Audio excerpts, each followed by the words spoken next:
How are ya? Like $1 million. We talked about your relationship with Trotter, and obviously you talked about everything else that had gone into that decision. As far as coming back for another year, how did he affect that decision? How did Trot affect that? Yeah. He really didn't. I mean, he I kind of knew what Trot was going to do, but I kind of just wanted to, just stay in my own lane, just run my own race, and I just kept praying about it. And Trot supported whatever I was going to do, whether that was the league or staying. But he just told me to make the best decision for me and my family. That's just what I did, or what I feel like I did. But yeah, he didn't really influence it at all. He just said make the best decision for me and my family. They say last one, best one. Does it feel like that? Like, what are you kind of hoping and expecting from yourself this season? I hope it's last one, best one. But I feel like the work that I put in since the season ended up until now, it should set me up to be in that position. Of course, I have a long way to go. Our team has a long way to go to get to where we want to be, but we're definitely trending in the right direction, and we're taking those steps in order to be successful. So, come August or the months after that, we should be good. But I'm just looking forward to it. A lot is made in this linebacker room about you, Sammy, Wade. But who in that linebacking room is going to take a step that maybe no one's really paying attention to this season? I would say our young guys, specifically like Jamal Anderson, D. Creighton. And even Drew Woodass, who just got here, CJ Kuba Taylor, just seeing those guys, they've really taken a step from last season to now, just mentally and physically. So I'm excited for the world to see what they can do this year, but I definitely see the step that they've taken, so it should be special for them. This defense as a whole ranks one of the better ones in the country, but what next steps can this unit take to be even more successful this year? Yeah, we were good last year. I mean, there was a lot of meat left on the bone. Though. I think we finished 8th total, but I mean, with all the mistakes that we had and all the mental errors and communication issues, we should have been higher than that, and that's the thing that we all know. But so we got to go out there and earn it every single day. So that's what we've been working towards this off season, and I'm excited to see what we do this year. How does that Georgia game being first maybe change the mentality in all-season workouts, maybe when you get to camp and get things going? Does it change the mentality knowing that the level of competition right out of the gate is one of the best teams in the country? I don't think it changes our mentality. I think regardless of who we're playing first game, we're going to attack every single day and attack every single day against the national championship. And that's playing Georgia or not. I mean, Georgia, they've arguably been the best team in college football the past couple of years. So, but no, it doesn't change our mindset. We just attack every single day against the national championship, and by doing so, we should be set up in a good position. What did you learn about last year's Open to help you be more ready for this year's Open, considering how that went? I would say game one, play one. We got to be playoff ready. We can't get warmed up as the games go by, as the season goes by. From the first snap, we got to be playoff ready from the jump. So that's probably what I would say, and that's been coach's emphasis this year. We're not going to sit around and warm up throughout the season. We're going to, from the first snap, we're going to be playoff ready. So that's what I've been trying to preach to the guys too. How long did it take you to know that you were the best linebacker in the new college football game, that you're a 94, that everybody loves playing with you? How much have you heard about that from the outside?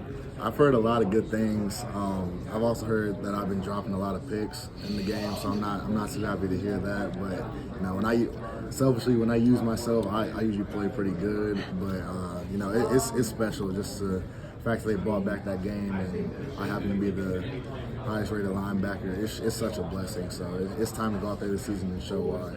How much do you enjoy playing with your friends? RJ says you and he have had some pretty good battles that you're pretty good at it. RJ lied. He says he's first. He says he wins. Don't me. We played in the PlayStation down here. I made him quit in the first quarter. RJ sucks. I would tell that to his face. RJ sucks at that game. He is terrible.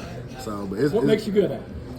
I probably spend too much time on that game. I probably should be watching film or something, but I play the game so much. Whenever I'm at home, I'm on the game. And like I said, RJ and I we had some downtime last night, and we got a game in, made him quit. So, I mean, I really take the time to make my own playbooks and do stuff like that. So, RJ can't compete with me. He can't. Barrett, we've talked to Cade just earlier about the progression he's made in year 2. You've seen him more times than anybody here can count. What have you seen from him that fans should be excited about his progression in year 2 as a starter? I just think the more of the leadership role he's taken on this year. He's been a leader from the day that he stepped on campus, but from last season to this season, he's really taken that next step and getting to know his guys off the field and taking them out to dinner and spending more time and extra film and extra throwing sessions, whatever it may be. Cade has really taken that time to do that, and I think that's really helped him on the field. From what I've seen in our workouts and stuff like that. So all the guys respect him and just respect how he's about his business, and he's. Whenever he speaks with some conviction. Everyone respects that about him. So I'm excited to see him take the next step. When you look back in the last year or two, what kind of work do you kind of point to think, okay, this is kind of what helped you turn into one of the better linebackers in the conference? I would say doing stuff that's not mandatory. Me and RJ, we'll go up to the facility like it's pitch black outside, and we're hitting the field doing drills and running and doing stuff like that. And we really like to call it like scary hours. And we watched the Florida documentary. It's called Swamp Kings, and just how they would do stuff like that. We've tried to like really take on that and like do like our own thing with that. So I would say just put in that extra time when it's not mandatory, and just doing stuff when no one's around. How do you see that paying dividends on the field? Just knowing that no one's outworking us, and knowing that when the rest of the world is sleeping, we're out there grinding, just putting in the time. Are you still doing that, even though you obviously you've gotten to a certain level, ability-wise? Yes, sir. You can never get to a point in life where you just say, okay, I've made it, and just stop. So, regardless of what I've accomplished or our team has accomplished, I'm always going to put in that extra work and go that extra mile. So I got to get 1% better every single day, whatever that may look like. Barrett, deciding to last week at Cade's camp, there was the usual talk. This team is focused. This team is more focused than last year. But there seems to be a certain urgency to it, and they were all talking about a few plays a game that made the difference between 12-1 and 9-4. Do you feel that? Do you see that with this group heading into camp? For sure. I think we know, not even just last year, the past couple years, football games really are won to a few plays, and we know that like the margin of error is so small, and we have to be on our P's and Q's every single play, because we don't know what play is the play. So we have to treat that play like it is that. So I think that the urgency is it's been really good this year. We still have a long way to go. We still have to get through camp and grind those days out. But what I've seen from this team, we definitely have the makeup of a really good football team, and it's up to us to go earn it every single day. No team is going to sit down and bow down to us. So we have to go out there and earn it and take it from them. Coach Goodwin said, you may have seen this during our interviews last week, it's time for Clemson to get back to dynasty mode. Is there that feeling too that now everybody's kind of rolling with Clemson slipped, that it's time to show the world Clemson can come back? For sure, and we see everything.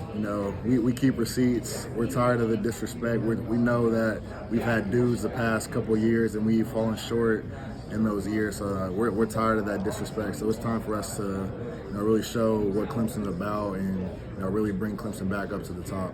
Can you tell you guys are motivated by the last year and going 4-4 in the conference? Is that something guys talk about, or can you tell that it's a big motivational source? No, I think we're self-motivated. Obviously, we didn't want to go 4-4, but just we know that we've had the talent to be the best team in the country, and we haven't been that. So I think that's what motivates us more than ever, just looking at our roster, knowing we have dudes at every single position. And, like I said, no team is going to bow down for us. So we have to go out there and take it from them and earn it every single day. When it comes to that decision to come back, what was that conversation with yourself like? Oh, my gosh. The thing about it, the conversations with myself, I was saying so much different stuff to myself. I was saying, you can go to the league, you can go accomplish your dreams, or you can go accomplish what you tried to accomplish in college. And it was just a mixture of that for about, I don't even know, it was too long. It felt like a year, but it was probably like 2 weeks. But I give all the credit to Dan Leanne, local pastor at New Spring Church. Went to lunch with him, and he just gave me some wisdom that I needed to hear to just make my decision. And I give it to Dan. I prayed about it, and Dan Leanne just said, don't make a decision based off of fear.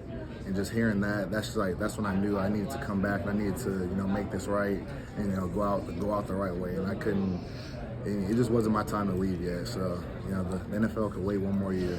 Both you and RJ have said that don't make a decision based on fear. How is that inspiring you going into this season, knowing that you having this impact on this team can have such a big role throughout the season? It's exciting, and that's RJ and I just try to preach to all the guys, just don't do anything but just 1% better every single day, and attack every single day like it's like your life's on the line, because we try telling all these guys like it goes by so fast, and you're gonna look up and you're gonna be a senior, or you're gonna be a third year, you're gonna be deciding if you're gonna come back or stay, or come back or leave. So we just been trying to preach that mentality to the guys that it goes by fast. Just don't take it for granted, because you're gonna look up and you're gonna be about done. So just try to preach that to them, and that's what we're gonna do the whole season. Have you seen enough yet when you look around your locker room or the practice field to get a sense whether this will be a better team than it was last year? Can you tell yet? Time will tell. I can say from how our workouts have been and just the mentality that I've seen, it's the makeup to be a really good team. But you can't tell yet until you start playing and start practicing even. So, but what I've seen, we have the makeup to be really good. So we'll see. How do you turn those close losses from last year into W's this year? Just taking that feeling that we had after those losses and using that as fuel to the fire. I think that's what I do, and that's what I try to tell the guys. Like the feelings that we had in the locker room after losing those games, like we can't feel that again. And we gotta go attack it. We gotta go earn it every single day. So that's what it is. You go from a 4-4 ACC team to a winning ACC